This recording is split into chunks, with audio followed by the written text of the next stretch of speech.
I have always hated cardio. And I know hate is a strong word, but genuinely, I hated it. I have talked so much crap about runners, how silly I thought running was. So you can imagine how crazy it feels for me to be doing this video. I want to share with you guys how I fell in love with running and my running journey so far as a beginner and as someone that used to absolutely despise running. But also I want to give you some context about where I'm coming from because that definitely played a big role. I was not an athletic kid.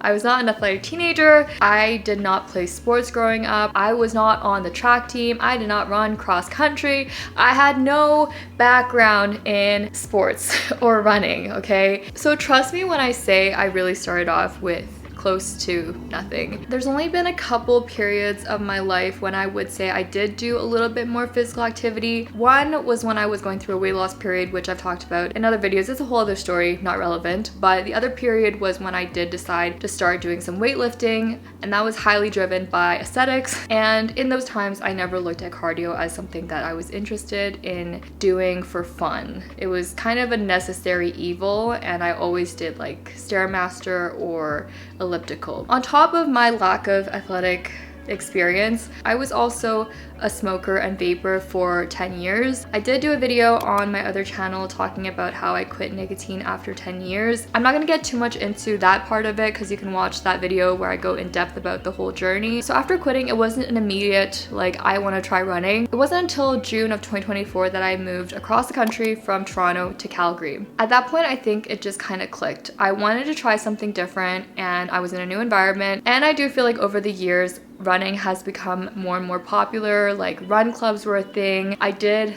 want to join a run club when I moved here because I thought that that was going to help me meet people. So a lot of different little things, and I just felt like I should try. What's the worst that can happen? So on June 13th, 2024, I decided I'm gonna go outside and just run. I had no goal of, going any distance. I was like, I'm just gonna run and see how far I can go before I feel like I'm actually gonna pass out. So when I got this idea that I wanted to try running, I did start to research how people get started and any tips and stuff. I definitely watched my fair share of running content, but at that point what stood out to me was the Couch to 5K plans. I'd never even heard of Couch to 5K, but it is basically, as the name suggests, getting yourself from the couch to running 5 kilometers. There's a ton of different options when it comes to Couch to 5K. There's multiple apps I've seen. You can get PDF plans, but for me, what stood out, and I'm going to talk about them quite a bit through this video, was Runna. Runna is an app, and this is not sponsored, but I truly wish it was because I love them that much. And basically Runna offers a ton of different running training plans. So when I first started it, I just got the 5K plan on there, and I loved how easy it felt to just get started because I'm the type of person that if I don't have anything structured, I think it's hard for me to stay on track. And I did feel like the app was very intuitive, so I got the app and I started the next day on June 14th and decided to start the 5K plan.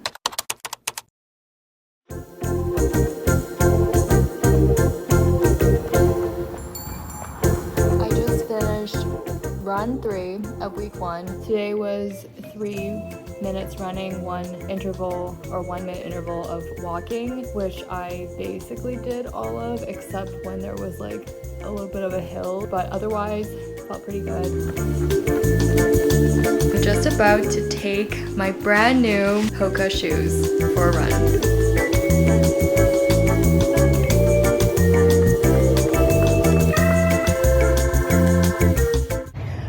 Like a man.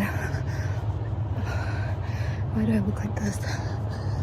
Very proud of myself today. I did 5K. It was still a broken 5K, but I'm still proud of it, and we're making progress one day at a time. I actually didn't realize this until a little bit into the plan, but I chose the return to running plan instead of the version that's for complete newbies. I probably should have done that one. So I started the 5K plan on June 14th, and then I did 5 runs through the month. But then July came and it did get a little bit spotty. I was on and off. I think what happened was I got a little bit distracted with the summer and I was not very consistent. It got hot as well, so that was an excuse. By the time mid-August came around, I think that's when I finally really felt the most consistent. Most of the runs in the first part of the plan were walk and runs, so it was intervals where you'd walk a bit, run a bit, and that is most of the 5K plans I've seen. I was shocked at how hard it was, but then as things would progress, it was really rewarding to feel like every week I was getting a little bit better. Small progress is still progress, in case anyone needed to hear it. The first time that I did this 3K run, my pace was 9 minutes and 50 seconds per kilometer.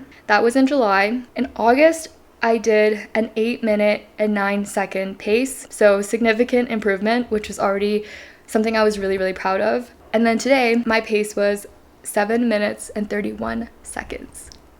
Which is so freaking cool to see. On the note of consistency, because I had multiple incidences where I kind of fell off, it did take me longer to finish the 5K plan. I found myself trying to go back and redoing runs, and I just want to be super honest and give you a realistic picture of how I ended up going about this. I've heard so many people talk about trying the Couch to 5K and then not finishing it. I can see why that happens, because if you're starting something new, it's not gonna be intuitive most likely if you're also starting from a similar place like I was. Basically, the plan had me finishing it in 6 weeks. Again, I did choose the return to running, which I probably shouldn't have, but it's at 6 weeks. I ended up taking about 16, 17 weeks to run a 5K. And I really do want to put that out there because whatever journey that you go on is gonna look different for every person. But even though it took me many more weeks than I thought it was going to, I'm so glad that I stuck with it, because if I had decided that, okay, I fell off the plan, I'm just not gonna do it, or I'll start next year or something, then I would not be here talking about this. And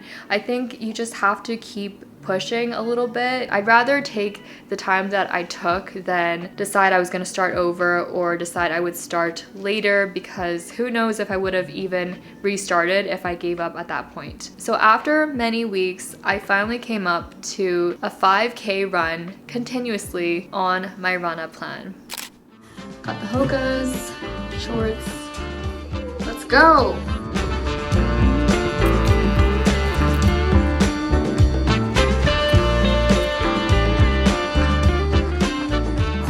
Probably look like an absolute potato, but we just did the 5K.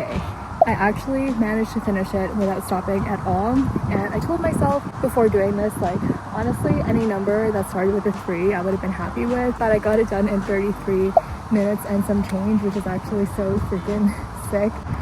I'm kind of in disbelief right now. And to think I nearly gave up on this whole plan, it's just wild.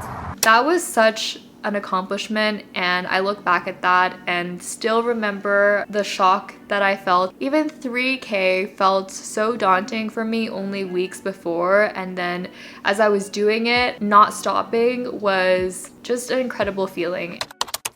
After I finished this 5K plan, I felt super accomplished because I said I wanted to do 5K and I did it. And I did have all the intentions of continuing to run and trying to improve my pace and keep running in my life, because I was already locked in at that point. But life doesn't always go the way that you think it will. I will be completely open about the fact that I fell off running very hard after I finished the 5K plan. I went on a vacation to Japan. I went through a breakup. I went on another vacation / trip. I had to move apartments. And on top of all that, it became winter time. And it was, you know, minus 20, 25 Celsius in Canada for most days, or where I was living. So all those things were not very conducive to me continuing with running. I did still attempt to run, which I'll share with you in a second. But I think the lesson for me as I look back is it's not gonna look the same for everyone. I think I've just compared myself sometimes to others that have shared how they took 12 weeks to train for a half marathon, or they took this many weeks to train for a 10K. And then I look at my own journey, and we'll get into the rest of it in a second, but things happen. Life has its ups and downs, and even though it took me longer to finish the 5K plan and then accomplish my next milestone, I'm glad that I even tried to do at least 1 or 2 runs whenever I could. So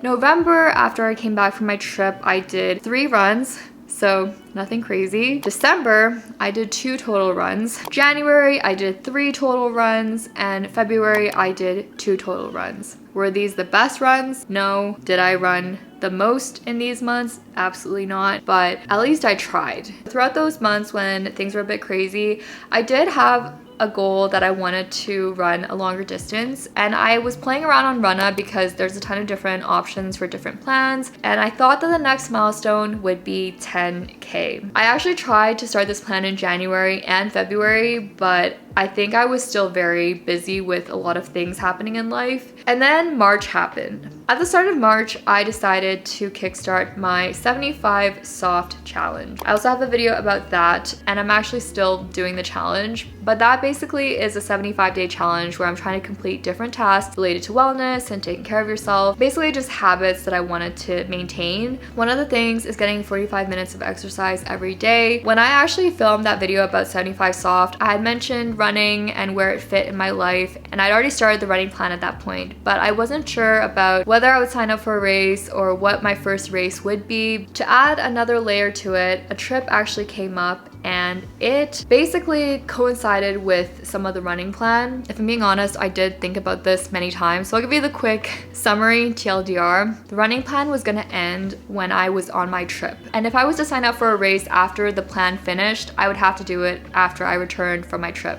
when I would probably not be in my peak condition. So instead of finishing the full running plan before I did my race, I actually found out that there was a 10K run scheduled in my plan that also coincided with a 10K race that I found. So I decided I wanted my first 10K run to also be my first race.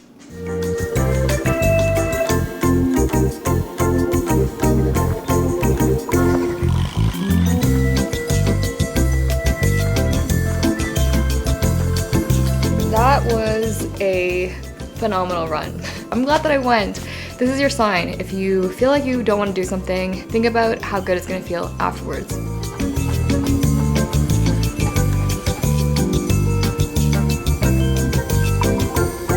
And I'm halfway through my 10K plan.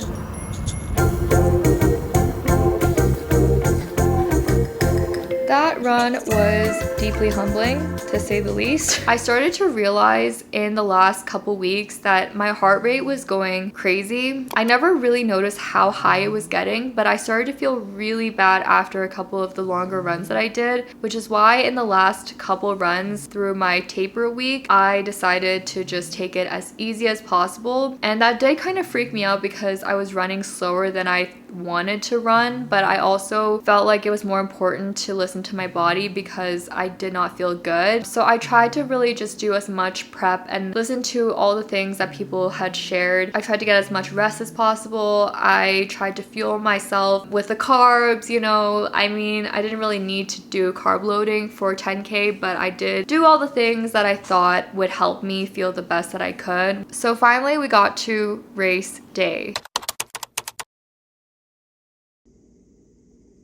It is 6:26. I should be having coffee. Okay. I'm gonna have a little bit of black coffee.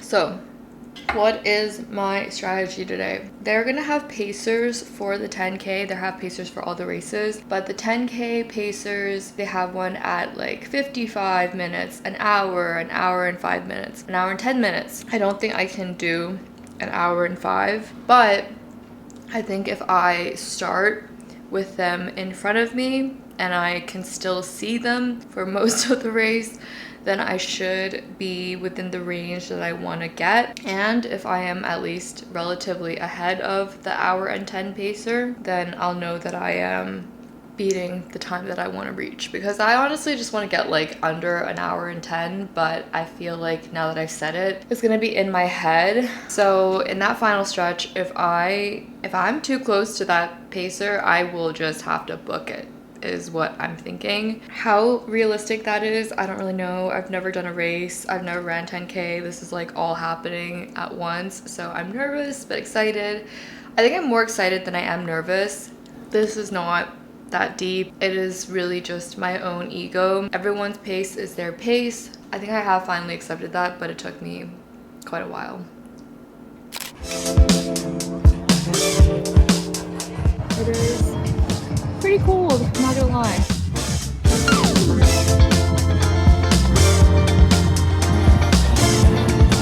Heading for my second anxiety pee. Oh no, the line is huge. Oh.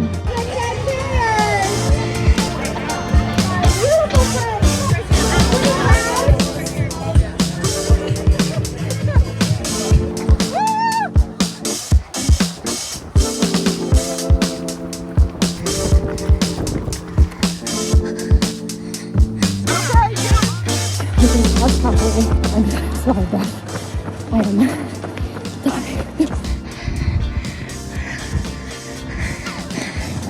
I'm so glad I didn't pass that guy with stronger.